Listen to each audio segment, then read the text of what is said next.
All Love right. the shirt, Tom. Awesome. Sorry, I had some Uh, business to take care of. Lieutenant there. All right. Good morning. Good morning. Okay. Good morning. Morning, Jim. Hey guys, how are you? Lisa, are you ready to go? You got everything ready on your end that you need? I am ready. I've got my coffee and my PowerPoint presentation. Awesome. Cool, I cool. can't wait, Lisa. I'm excited. Me too. I'm excited. Hope you guys are getting ready for Christmas.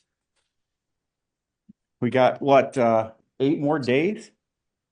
Can you guys believe it? No, Our weather is so nice, it's hard to believe it's even close to Christmas. Mark's sitting here in shorts and a t-shirt and just beautiful weather. love it. That's my kind of weather. My, What are you guys doing? And what are you guys doing for Christmas? Anybody got doing anything special? We go to friend's house. We've got about 12 people that we get together with every Christmas Eve and do that. And then we'll have our family get together another day. neat. We're staying home. We've been Yes. traveling so much, we're just staying home. Yep. You guys have been on the go constantly. We have been lately.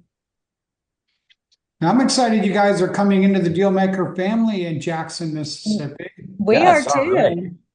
That's Yeah, exciting. yeah. Love it. Looks like Kim's one of those people flying one of those drones. Um, We're waiting for the drones to pick us up for Christmas. she's part of the drone conspiracy over there, guys. So be careful of her. Watch out for her. She's Watch spying. out, we're spraying. All right, cool. Well, I'm going to get started here unless you got something you want to kick us off with, Jim. No, you're good. All right, cool. So let's kind of go over what we got here. So welcome to the Dealmaker Community Calls, guys. Thank you so much. Thank you, Jim, for helping us put this on and doing all this for us. Thank you, Lisa, today, who's going to be our speaker today. She's talk about short-term, mid-term rentals. Had the cool opportunity to go see her in Austin about a month ago, 2 months ago. Really cool group that she's got down there. And I'm excited to hear from her today. I'm always picking up things that we learn. We've got a ton of these. We manage 52 midterm rentals ourselves, and it's a big part of what we do or what my wife does on a daily basis. So we are working on this super hard, but excited to have these community calls. Invite your friends, let everybody know. We have found an issue on our email list over the last month. And I think we're fixing that. So it's possible people haven't been getting the emails. So it's a deliverable issue with Go High Level, but we're figuring that out and we're gonna warm that list up. We switched everybody over to back to active campaign in the meanwhile, so you guys should be getting your emails if you haven't been getting them. But if you're not getting them, let me know. So I appreciate Jim for helping us out with that a little bit, and Nathan's going to be helping us. Nathan Elber, if you guys know him from our community, on that as well. So last month's call was with Forrest. He did a really cool job on fix and flips and his story. Hopefully you guys got to see that. If not, you guys can go right over to the goodsuccess.com dealmaker calls and you guys can see those email or that video from last month. Today is Lisa. I'm going to talk about short-term, I think, and midterm rentals, if I'm not mistaken. I'm excited to have her. She's a leader down in Austin, Texas for a monthly meetup group. And, Jim is looking for more people around the country. Just talked to Amy and Brian about starting one in Mississippi. Excited about that. I think we've got 12 or 13. And I'm really excited about this community, guys. I really believe that we can compete with National RIA on a big, type of level. And really, honestly, I think we can create something really amazing around the country. I'm really excited to be a part of this with Jim. And I'm excited for Jim because I think this is going to be an amazing community nationwide, and who knows where it could go from there. So we're excited about that. Want to remind everybody about our September event coming up in September 4th through 6th with our 3-day event there. And then if you guys haven't got the videos from last time, upcoming also, we've got this. I think there's like 2 more rooms left that they can put you guys in for the Investor Addicts Cruise. Many people on this call are going. I know me and Jim are both going, but Lisa's going too. So there you go. Our speaker today is going to be there. It's going to be a really I'm actually more excited about this cruise than any cruise I've been on in like 10 years. I'm telling you, this is going to be a really good cruise. all of the speakers that you want to hear are going to be there. So I'm excited about this one. It's going to be really fun. A really fun group of people that are going to be on there.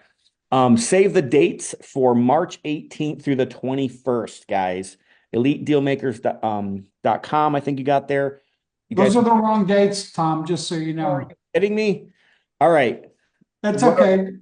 We had swapped them a couple times, but it's the 26th to the 28th. Thank The you for letting website's me know. right. And there's a $75 off if you register this week.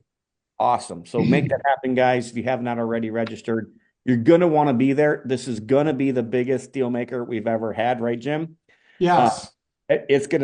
Jim's got a brand new venue, twice the size of last year. And I don't even know all the details. All I know is there's a ton of sponsors. So there's going to be a huge expo, on top of everything that's going on. And I know, all I know is I'm doing a mastermind, and I'm excited about that as well. So, hopefully, so if Jim, I if put you it don't in the mind chat. sending me a new, or I can get my team to do that if you want, but, a new, We'll get you a new graphic. that'd be good. So, I'm excited about this. I really am excited about this meeting. Oh, and then also, it's not on here. I apologize, but do you guys have any tickets left for the January event? Mhm. Okay, so if you guys still haven't signed up for the lenders meeting in January, is it the same website, Elite Deal Makers, or is it a I'll different? put it in the chat. Okay, yeah, Jim's gonna put that in the chat. So if you guys can make that meeting, if you're a borrower or a lender, you need to be there. I think Basically, so. like that's the best way I can put that. Trying to learn how to raise private capital, or if you're trying to be a lender. I think it's really good to have a stage where both people say, hey, these are my issues. Hey, these are my issues. Hey, let's come together. Let's work together. Let's make it a win-win. And I really believe the people that are putting this on, I believe it's Jeff Shahusky, Chuck Glover speaking, Jim, and Jeff Watson. Is that correct? That's correct. Those guys are all going to be kind of giving you guys really good information about that. So hopefully you guys can make it to that. I did want to remind everybody at the end of the year, I'm still raising money for our senior mission trip. Sometimes people want to get on something at the end of the year. Do you have, maybe you want to, finish off your charity giving for the year. I wanted to kind of just mention this quickly. I gave some this morning, Tom. I Oh, love I it. appreciate that, Jim. I really do. So far, we've raised about $12,000, and our goal is to raise $30,000 for that. About 25 of that will go to the kids, and 5 of that is going to be going to the actual missionary or something.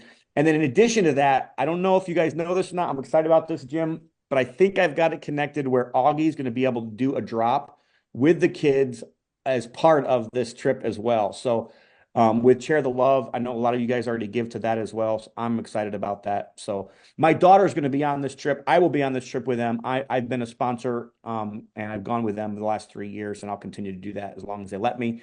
And then also, this is a really good friend of mine as well in Chimaltenango, Guatemala. His name is Dan Wilder. So we're excited about that trip. Next month, I've never heard from Felipe. Is it Felipe? He's on right now. Let's get a Is it preview. Philip or Felipe? Go ahead and unmute. Unmute.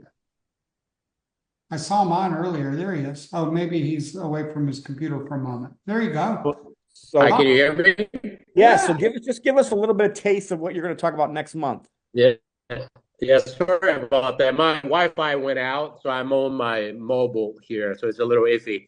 But we're going to be talking about some deal killers and how to avoid them. We're going to be focusing primarily on fix and flips, which is our bread and butter, but it applies to Burr and everything else in between. Awesome. Are you still in Portugal or are you back in the US? No, I'm back. I'm back in McKinney. I'm back home. It was enough sightseeing. We were in Portugal for about 10 days, the wife and I. Love It it. was beautiful out there, but we are back now. Back to business. Very good. Oh, cool. Yeah, so Well, I'm excited to excited to hear share from you. next month. Looking forward to it. I'm excited. So it's the 4th. So just so you guys know, normally these calls are going to be the 4th Tuesday. I know we've done a little bit of different the last 2 months just for the holidays' sake. But we'll go back on that 4th Tuesday schedule, January 28th. I'm looking forward to hear from you, Felipe, and just learning what he's got. So without further ado, Lisa, are you ready? I'm going to give you the floor here and let you have at it. Wow, the chat room is hopping today. That's what we like. there we go. Can you see my screen? Yes, ma'am. Okay. So we do primarily midterm rentals. We do have one short-term rental out in Louisiana that we have, but our basic business is midterm rentals. And this all came about kind of by accident. I was going out to Louisiana, finishing up our short-term rental, and it's a 5-hour drive. So I was listening to Furnish Finder, and I called up Mark and I said, we're going to do midterm rentals. So he's like, all right, he jumped on board. And my goal really was to do 10 of them. And to date, we've set up 8. We're getting ready to move into our 8th. We started out arbitraging. Well, we had one house that we owned and we arbitraged 4 apartments. We found out that we preferred to own them. Too many people telling us what we can do and can't do, and of course taking a piece of the pie. So we slowly, as soon as the lease was up on 2 of them, we moved on, and then we're moving out of the 3rd one. So when the 4th one comes up, we'll completely be out of arbitrage. But it's a really good business, and we've enjoyed it. It's gone very smooth. Midterm rental basically is a 30-day stay or more. And ours, we've had people book them for 8 months, 6 months. So it's gone really well. Typically, they're going to be, they're going to be professionals that stay. So they want to stay for a longer stay. One thing that I really recommend, if you start midterm rentals, read 30-day stay. It gives you such a good, quick understanding of what midterm rental is and what you need to do with it. And then Furnish Finder has the podcast that I was telling you I listened to, the Landlord Diaries. Some of them are really good. I skipped through them. Bigger Pockets does have some information, and then Optimize Your B&B. I love that book. It goes over a lot of what you can do. I am going to add one resource that I just discovered, and it kind of made a huge difference in our property. Rank Breeze. That'll be up here next. Rank Breeze brought to my attention that I was charging a lot more for our cleaning fee than everybody around. I couldn't figure out why the Louisiana property wasn't renting, and we kind of tweaked it and did this and that. I lowered my cleaning fee by $25, and we booked up. So people look at that stuff and people notice it, and we had stayed booked up after I made that little tweak. Midterm versus long-term and short-term. Short-term, there are a lot of places that aren't allowing it anymore. And Austin is one of those. And by the way, Tom, we don't identify with Austin. We are not from Austin. Sorry about that. Yeah. We're in Georgetown, Central Texas. No, we kid about that. We don't want anything to do with Austin. Anyway. I don't blame you.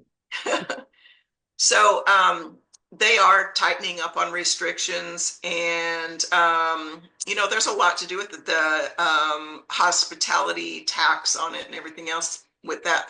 Long-term rentals, you've got a guest in there, but rents are a lot lower than they were with midterm. We are making about double what we are on a long-term rental.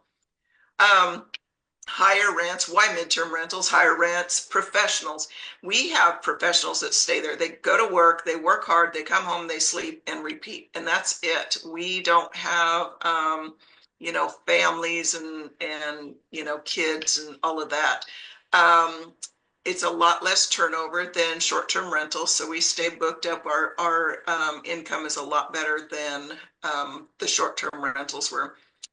In our area, it's lower competition, and I know that that's going to change, but we set the rate, and it's less vacancy.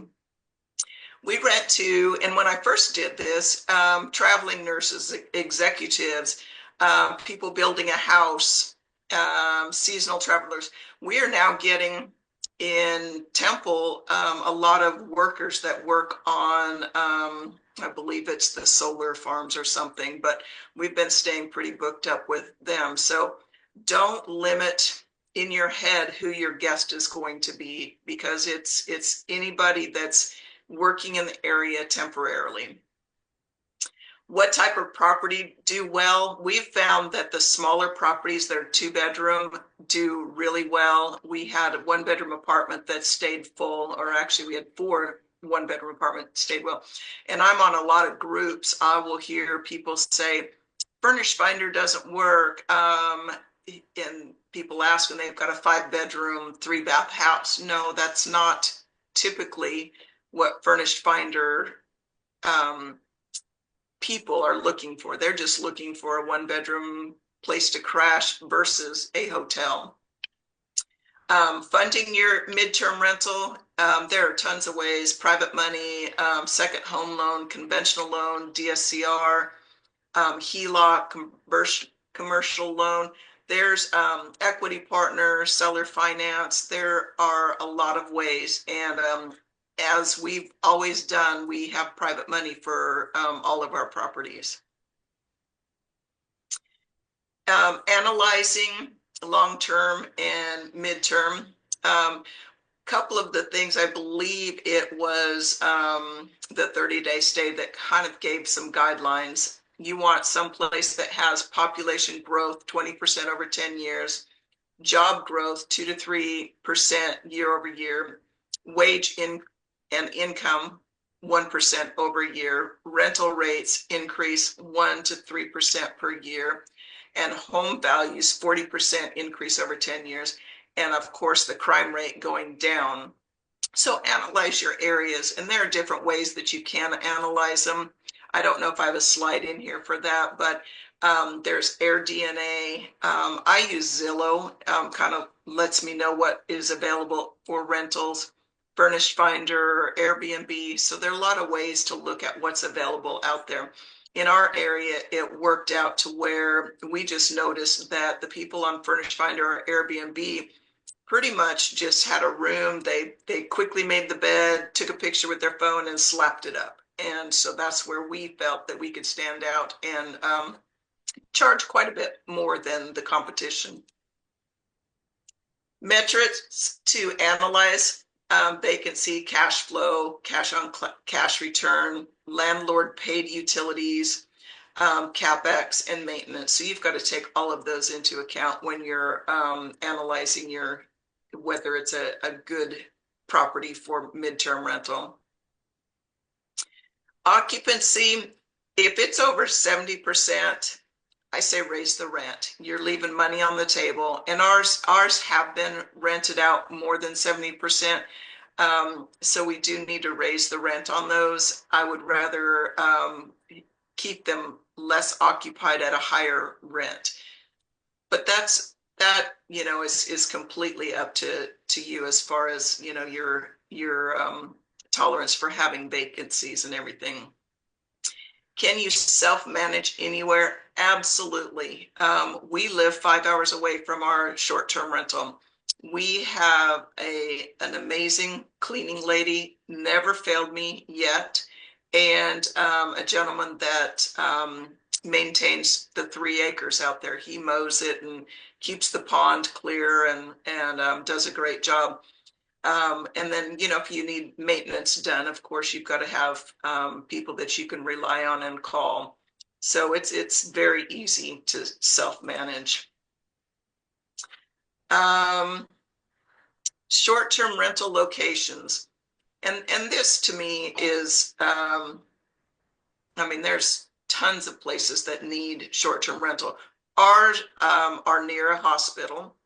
The one that we just purchased and are rehabbing is near the new Samsung facility in Taylor. So key places would be near tourist attractions, convention, airport, sports stadium, beach, lake, state park, and the clientele, tourists and vacationers. That's typically for short-term what you're looking for. Midterm, I'm sorry, I got ahead of myself here. Midterm, near hospital, large corporations, research centers, universities, and they are professionals and digital nomads. We had one that stayed with us for 8 months building a house. So a lot of midterm rentals are looking at insurance when somebody has an insurance issue and they have to move out of their house to have the property repaired. So that might be an avenue to look into, speaking to the person that houses for insurance. Where to list your midterm rental? There's a lot of places you can list your midterm rental. I don't list on VRBO because I just don't think it's owner friendly. They don't screen. I've had issues with people from VRBO, and we stay full from Zillow, Furnish Finder, Airbnb, so we're pretty happy with those. Tools of the trade. So for automation, it's really important. With us having 6 properties coming and going, we've got to have be on top of it. So we use Hospitable, and this shoots out auto text the minute somebody books the property, and it gives them instructions and check in, check out directions, how they'll get their door key. Hospitable automatically sets the door code to the last 4 of their phone number. So there's a lot of automation through Hospitable, but there are other ones that do the same thing. A lot of people use Hostfully, Guesty, OwnerRez. Just check them out. Just make sure that they do exactly what you want them to do. The idea with these tools is to, when you upload your listing to VRBO and Airbnb and other platforms, it automatically shoots all of the information. So if somebody books on Airbnb, it automatically books out on VRBO and all the other platforms, so you don't overbook.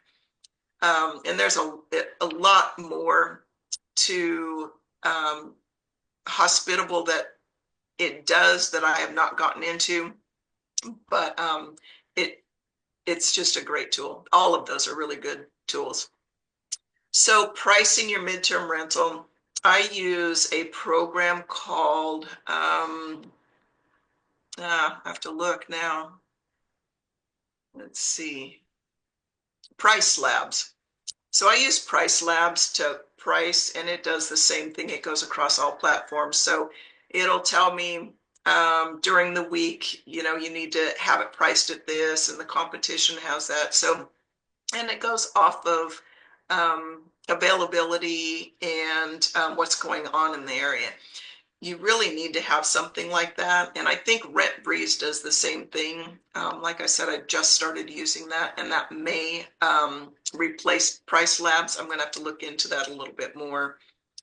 So pricing your midterm rental, just look across all platforms, see what's available. If there's not a lot available, price it at the top or above, and just make it stand out.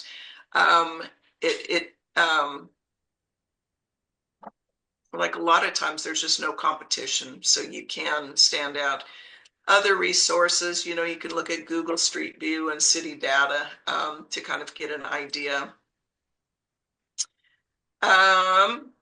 Leases, you do want to sign a lease with 30-day stay or more. What I'm learning though is the lease does not reference you as a landlord and the guest as a tenant. And that's state by state, but here in Texas, they are guests, and we refer to ourselves as the owner and they're the guest. So what that does for us, if a tenant decides to stay and he stays past his lease date, we can kick him out that day and have the law enforcement come and kick him out. He's a guest. He doesn't have tenant rights. You don't have to evict him. You don't have to go through the process of anything. And one thing too, never refer to them as a squatter. They are not a squatter. They're a guest, and they have overstayed their welcome. There are a lot of different places to do Zillow or to do leases. I'm a realtor, so I use Texas Real Estate Commission. Zillow has them, KeyCheck has them. They're all over. We did one with AI, and so you can create leases anywhere, but make sure you get a lease. So at our midterm and short-term rentals, we use a lot of different tools. Each one of them have a smart Wi-Fi deadbolt. We use Schlage on all of them. I'm not real happy with it, but that's what we have. Weather, we'll get to those, and pretty soon they do not work. With that being said, have a lockbox out there with the key. We've had to go out and let a few people in, or had to call a locksmith, and then they ruin the lock and whatever. Also have on your owner's closet. You'll have an owner's closet. It can be the linen closet or whatever. That's where you keep all your toilet tissue and extra supplies. We have a keypad on that door as well. And the cleaning crew and ourselves, we have the code for that. Minute, I don't even know how to say this, minute, whatever. That's a cigarette and pot smoke detector. We had to do that after some guys sat and smoked for a week in our property, smoked pot, and then we had to, clean it out. So every one of them has that. We also have, in Louisiana, we have a cottage, and then way out across the property is an RV. So I had to put in this mesh Wi-Fi, and it basically, it transmits out to the RV. But the cool thing about this, and I feel like I need it at all the properties, I can get on there and see who's online. So if we have one guest, and I get on there and I see 10 guests logged in, I know that they've got people there. And we do have exterior cameras, so we do keep an eye on that anyway, but that's kind of a neat thing. And then thinking of, people squatting or whatever, I can just shut it off in a heartbeat. And, people are wanting Wi-Fi and, all of that. They're not going to stay very long if they don't have internet. So I thought that was kind of cool. Other things we use, we do the Nest thermostat. I think that is mandatory for us.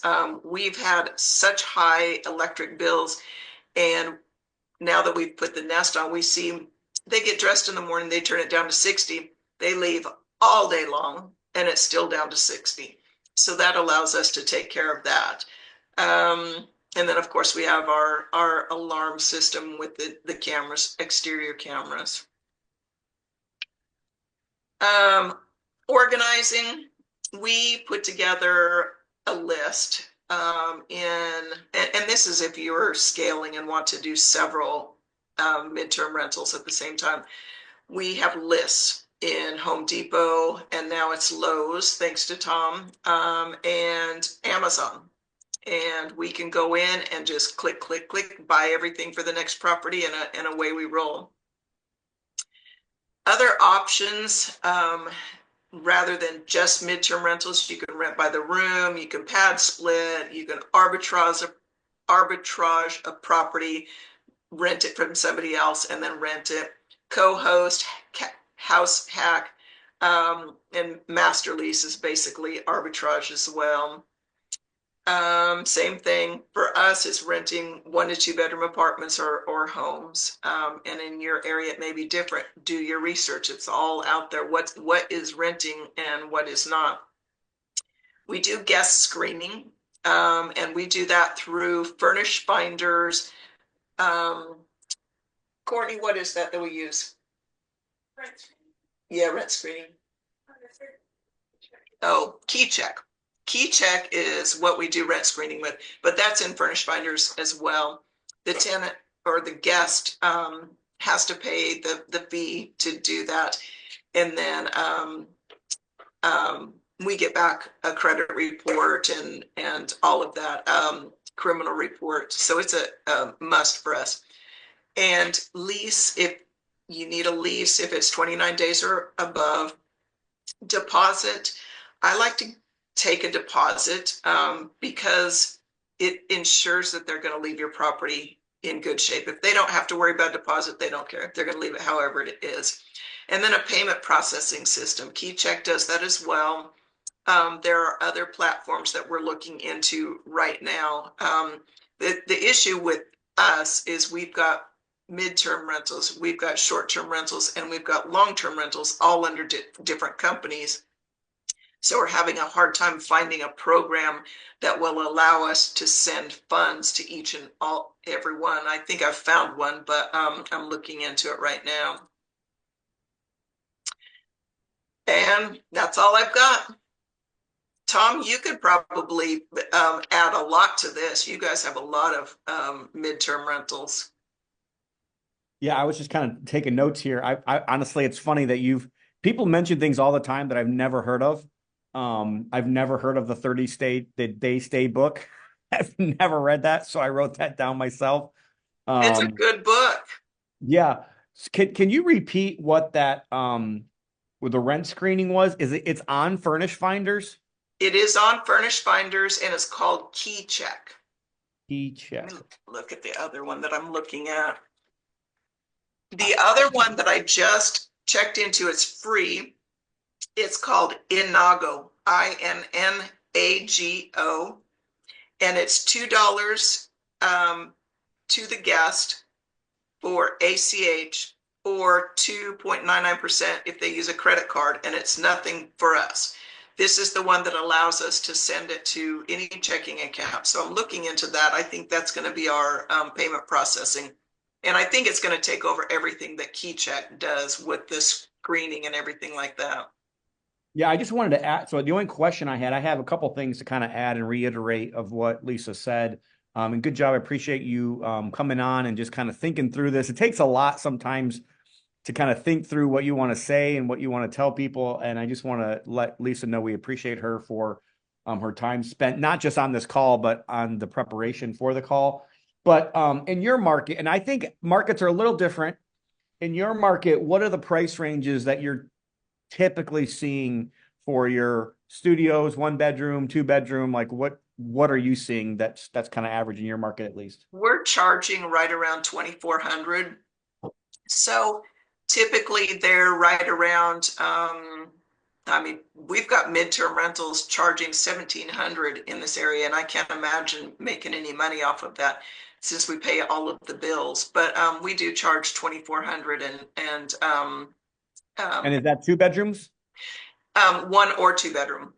Really? Okay. Yeah. Yeah. So we're in 2 markets. So to give you guys a perspective, we are in 2 different markets. One in Northwest Indiana, right outside Chicago, but on the Indiana side, and then the other in Pensacola. And honestly, like the 1-bedrooms don't go for more than $1,500 or $1,700. That's what it is. And for us, we almost have to buy apartments, or we got to like get a multi-unit in order to really make that work. We've even done our basement. We have a full 1-bedroom apartment in our own basement in our own house because we have a pretty large house that we've rented out for that $1,500. But you do see that every market around the country is different. So just make sure that you go into that thinking that. I will tell you from our perspective, my wife runs ours, and she is not a tech person at all. And all of the softwares that she just mentioned, we don't have any of them. We don't use any of those smart locks. We use like the keypad locks that we just change when our cleaner lady does it. So I don't want to discourage you from using those, because I think if that's your thing, go for it. But I don't want to, what I want to do is I want to encourage people to just figure it out and do it. Just do one and figure out what works for you. Because I think what's going to work for each person is going to be a little bit different for each person. So just keep that in mind. There are many different ways to do this. Some people do rental arbitrage. So some people rent a couple of ours, we actually rent from other people. We actually rent from people that we manage their properties for. And they pretty much give us carte blanche to do whatever we want, as long as we take care of the interior maintenance on the property. So that's one thing that we do promise if we do rental arbitrage, is that we'll take care of paint chips or little things like that. We don't take care of roofs or foundation issues or something like that. But that's a way to kind of get in this business of midterm, short-term rentals. If you could make that work. In our state, one thing ours is actually called, our lease is called a guest agreement, and not even a lease. So just ask your attorney, like what's applicable for your own state and what you can use. And obviously I would make sure an attorney looks at it regardless, even if it's a state contract personally, if it was me. I love AI, but I'd still have an attorney, look over that. I think that's a good thing. Anything you want to add, Jim? And because I know Jim's got some of these too. Oh, yeah, I love mine. I love midterm. Thanks for doing this today, Lisa. You're welcome. I think, midterm is my favorite in between. I have all three. I have long-term, midterm, and some short-term. But I think midterm is my favorite. It's the highest cash flow. And with prices up, it's becoming more and more difficult to cash flow positive. But if you furnish and go midterm, you can still get there a lot easier. Yeah. Who else is doing midterms? Raise your hand. I know Amy is. Ken, Maria? Amy, you've got a ton of these, Ken, yeah. We have 26 properties altogether. 17 we host for other investors, 8 we arbitrage, and 1 we own. Right now we have 11 midterms. I just put out there on the chat, our 1 bedrooms are $2,400 a month, our 2 bedrooms are $3,600, and our 3 bedrooms $4,500. And we also have 4 bedrooms. They're $6,000, and then we have 1 4-bedroom that's a large 4-bedroom. It's $7,000 a month. Wow. What market are you in? Jackson, Mississippi. Okay. Those are not pad split, but you're No, doing that's mostly not including the insurance. pad split. You're doing mostly insurance, not furnished finders with nurses. No, we don't. Yeah, we don't get nurses that come here. We just don't get them.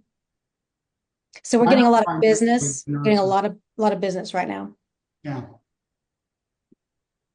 How many wish they could get those rates?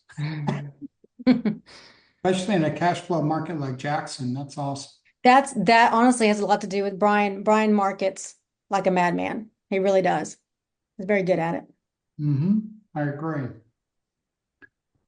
Kim, how about you? How are your rentals going? Good. We actually have a studio, and we rent it out for off season. We rent it out for $1,800. In season, because we're at the shore. So in season, when we do a weekly rental, it's anywhere between $1,600 a week to $2,200 a week. And then we have a 3-bedroom, 1 bath, which is about 850 square feet. We rent that one out off season for $25, and in season anywhere between $1,800 to $2,400 a week. Excellent. Thanks for sharing. Who else would like to share today where you're at and where you're running your furnished rentals? Well, I could say we had a short-term rental place, one of our places, and it ended up that the guest he was working in the area, and he ended up staying there. And weekly he's getting the ACH withdrawn from his account every week. And he's been there, over a year now. So, nice. Yeah, I'm happy with that. I love it when they extend. Huh? I love it when they extend. Oh, yeah, definitely. But we did write up a lease, but I'm so glad that, Lisa, you mentioned about, on the lease putting guest rather than tenant. Because you could get them out of there that day. I've had no problems. These people take care of, his wife moved in and the dog too, but I'm okay with it because they take really good care of the place. And we have a short-term rental right behind that house. And they help us with the guests that come there in the short-term rental. So, and no charge. And they blow the leaves off the driveways, and it's great. Nice. So, Sounds like yeah, Awesome. but I have to remember that in the future, to put guests on there in case I ever do run into a problem, they could get out the same day or whatever, the next day. I think I've been doing furnished rentals like 6 or 7 years. I've not had any eviction. I've had really no issue. Well, we had one that wanted to extend it and he didn't pay. Hmm. He said there was a problem, this and that. He stayed 3 extra days, but Airbnb actually reimbursed us for Good. those days. So, it turned out okay. But yeah, you really got to watch who you put in there. If someone doesn't have a rating and all, we kind of look them up on Facebook and kind of, I always do that.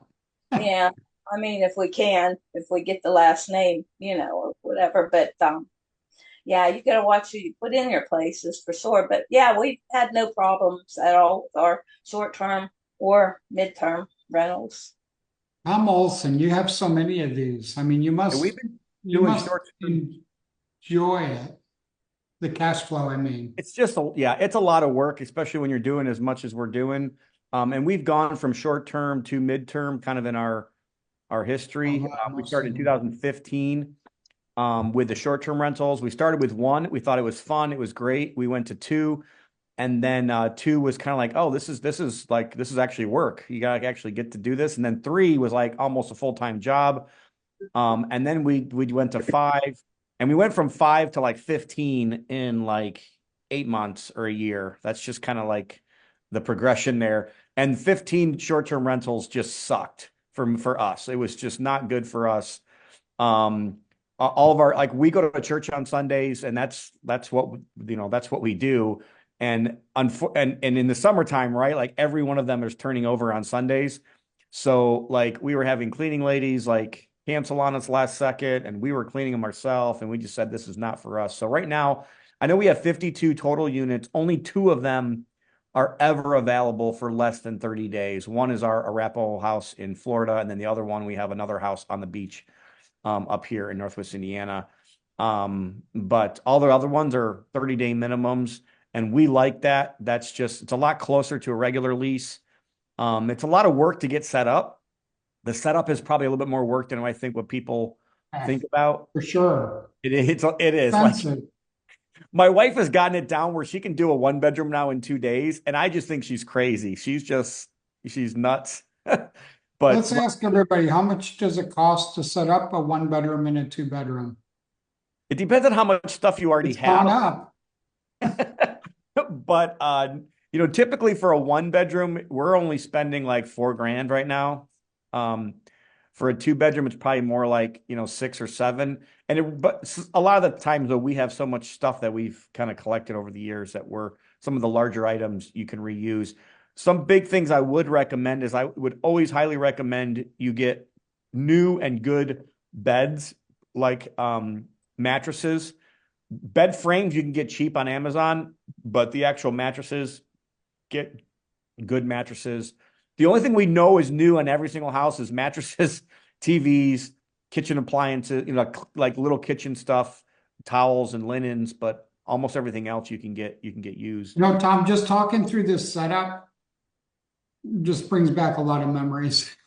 Your blood pressure go Not up? not all of them are good. Did your blood pressure rise? Well, I told Sean my does wife all if I have to ours. put up Really one my more set of person. blinds or one more set of You get like a twitch, window treatments, man, I'm gonna go crazy. I will say though, for us, the main thing we make sure of when we're putting a place up is the bed frame, honestly, is a steel, like the Zenith bed frames and the mattress, like you said. Those two things are requirements for us. Everything else, like we can find, like if that's the case, but we do kind of have a list, like she was talking about. We have a list, like Lisa was talking about. We have kind of a list on everywhere as well. But those bed frames and that mattress, those are two requirements for every place that we put up.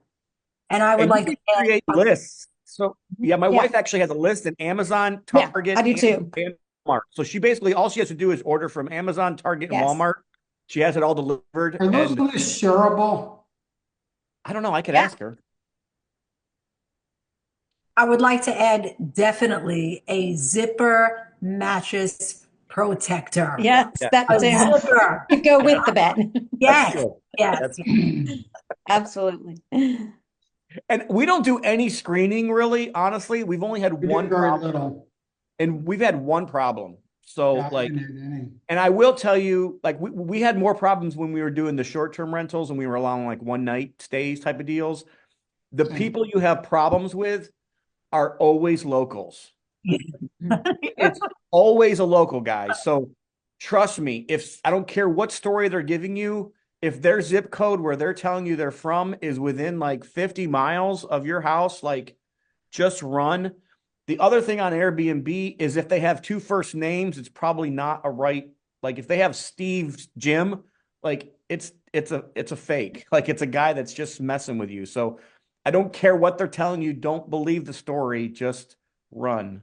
Well, also, we use Social Catfish is the one we use. It's $20 a month, but I'll make them pay for it if it's a situation where I need someone. I was hiring people is what I was doing, and I make them pay for it. So, but we use Social Catfish, but it's $20 a month, and I figure if I need to look up somebody, I'm looking them up on there. Even Airbnb. I looked up a guy one time, and I found out that he was actually using somebody else's credit card through Verbo. And I found out, I called Verbo and they told me that in their system, everything was fine. But I found out he was using a guy's credit card from California. And I actually canceled the reservation and I called back Verbo and told them this is the situation. And Verbo acted like everything was still fine. I just told them, no, it's not fine. They didn't believe me, but I knew that everything was not okay because I use OwnerRez and I can see everybody's information that's coming through and I could tell it wasn't okay. And they just said it looked okay on their end. And I told them it wasn't okay on my end. And so I canceled it anyway. And then I actually called the guy who made the booking and told him that he could not stay because the credit card was not his name. And he told me, oh, a friend of mine must have booked it. And I said, no, I don't think your friend in California booked it because I called the guy in California and he told me his credit card was stolen 2 weeks ago.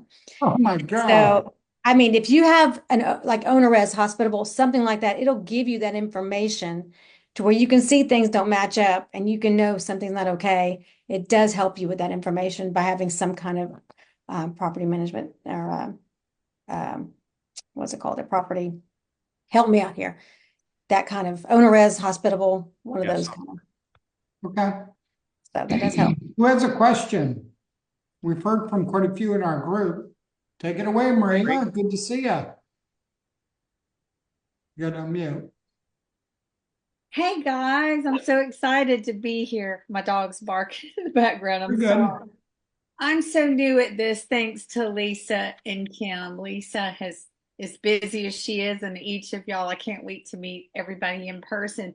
I mean, I'm so new at doing this. I decided I just dumped like a little over 20,000 in a house that I repaired that's been a long-term rental, and I just was over it.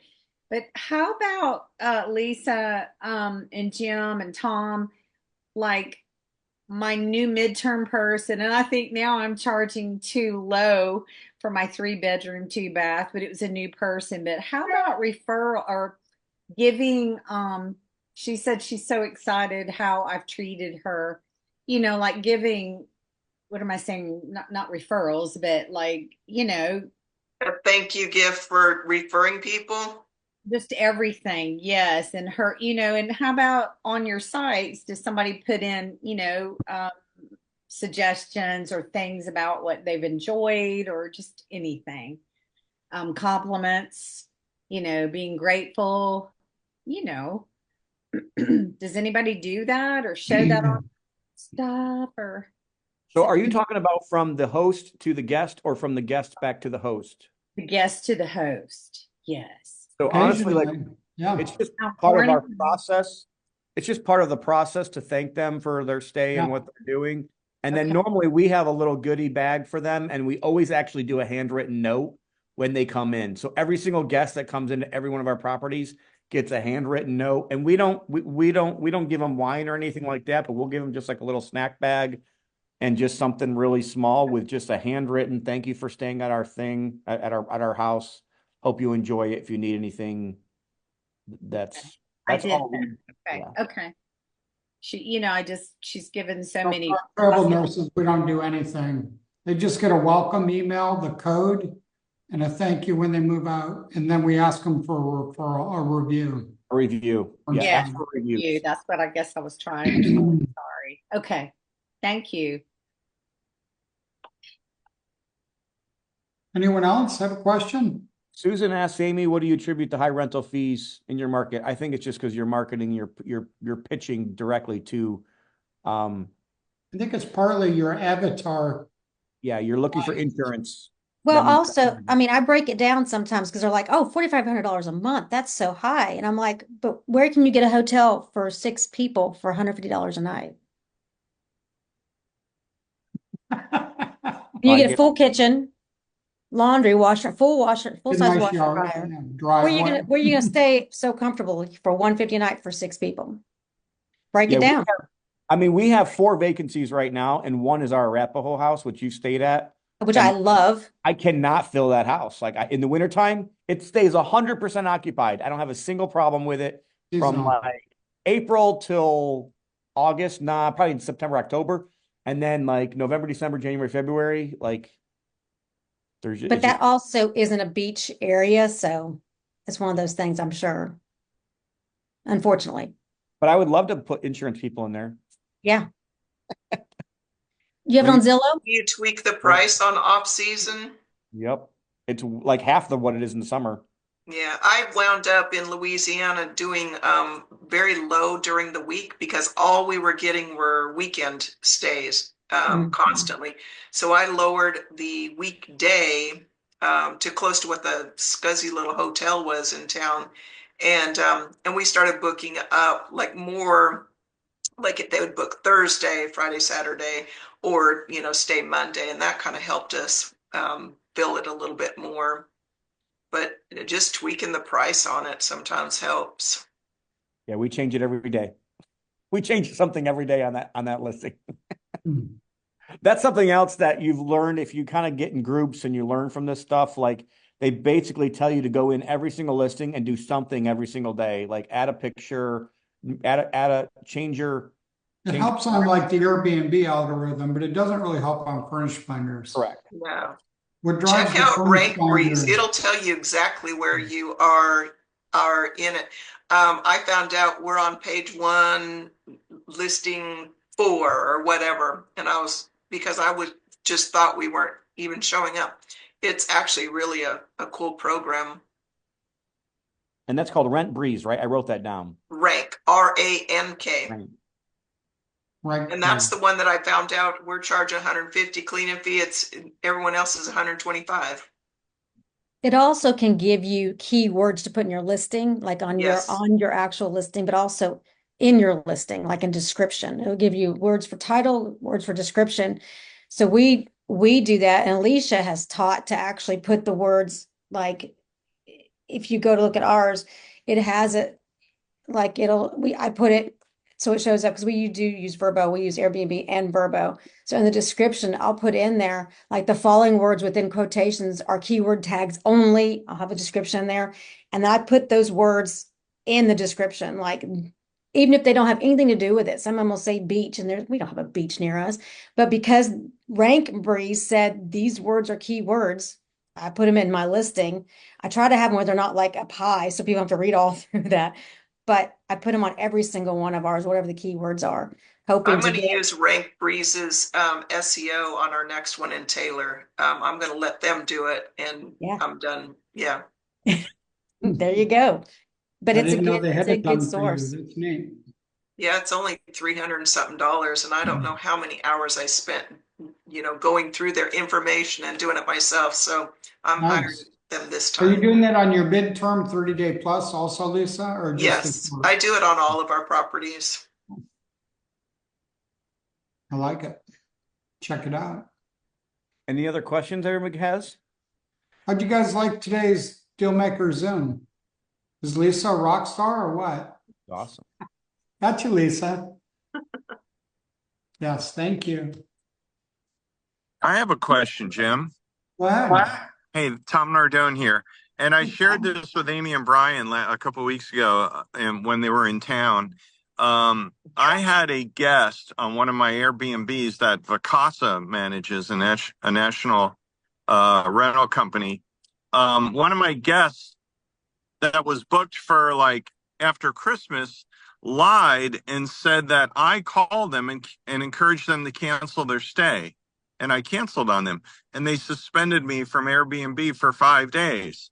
Oh my And it God. was just absolutely a lie. So, what do you do in a case like that? Do you have any recourse against Airbnb? It's like, you're in most cases, you're innocent until proven guilty. They never called me, asked me for my opinion or you're just boom, you're suspended. I'm like, why? And they said, because you encouraged a guest to cancel. I said, absolutely a lie. Why would I do that? My objective is to keep the property full. So, Yeah, I would I think in the last year, Airbnb's support has gone 100% toward the guest and against the owners. It is horrible. If you want anything, a payout for anything, you might as well just save your time. They are just worthless these days. yeah. I will. So we had that experience about 2 or 3 years ago. And I think it was actually Alicia who kind of helped me through that. Well, there's 2 parts of this. First of all, if it's in your rules, like Airbnb has to go by what your rules say. So if they agree to the rules, Airbnb will fight for you. The problem is most of us don't have enough rules in our rules. So we literally added like 100 rules to our rules. And then we got that right from Alicia on the rule side. Now, from what you're talking about though, Tom, I highly encourage you guys for VRBO and Airbnb to make sure you're taking advantage of their extra agents. If you have like more than, I think it's 3 or 4 or 5 properties, you can get your own, like, I don't know what they call them, concierge agent or whatever, that you can go and talk to that person. And then that person is kind of like your extra person to kind of help. So the relationship with the individual person will really help for VRBO and for Airbnb. Those are the only platforms I know that have that extra touch of that person that you can have like your own. I don't even know what they call them, but it's for people that have more properties. So if you have, I don't know how many it is, if it's 3 or 5, it's not a ton. It's not like 10 or 20, but if you've got more properties, you need to have that person that you can go and talk to. It's still a pain. I'm not going to say it's not a pain, but in your case, Tom, that would be the exact, way that and you actually need to call Airbnb and actually protest it yourself. Like you cannot just you cannot just roll over, because if you roll over, then you are presumed guilty. Mm-hmm. Yeah. All right. Interesting. Thanks, guys. Thanks, Tom. Good to see you. You too. Can't wait to see you on the cruise here in February. Yeah, looking forward to it. And as you mentioned, Tom, thanks for the announcing that. We do have some room left. We had a last minute cancellation. So awesome. If anyone would like to come aboard, love to have you. It's going to be a great group of people. I'm looking forward to it. And Tom, it was great to have breakfast with you a couple weeks ago. Same here, Jim. Yeah, we're going to a place I've never been. Have you been to Aruba? I've never been to Aruba either. I have not. It'll be a first for me. I'm excited about that. I really am. So, all right. Well, cool. You can hang out with Lisa. Yeah. What I say about these cruises is all you guys are stuck on a cruise with us and you have to sit with us and eat dinner. So you're just stuck with us the entire time. It's awesome. It's like escape room with no escape. Yeah. I can't wait. All right. Well, I just want to remind everybody about next month's call. So next month is with Felipe. And he's going to talk about how you can avoid what he has as the 5 biggest deal killers. He's going to talk about that. I'm excited about that. January 28th through that's 11 a.m. Eastern time, 10 a.m. Central. If we don't get to meet each other or text or whatever, chat in the next couple of weeks, I pray that everybody will have a Merry Christmas and a Happy New Year. And just make sure you love on those loved ones. And we'll see you next month. See you guys later. Christmas, everyone. Thanks, Lisa. Have a good day, guys. Good to see you, Jim. Good to see you, Tom, Lisa. Great people on this call.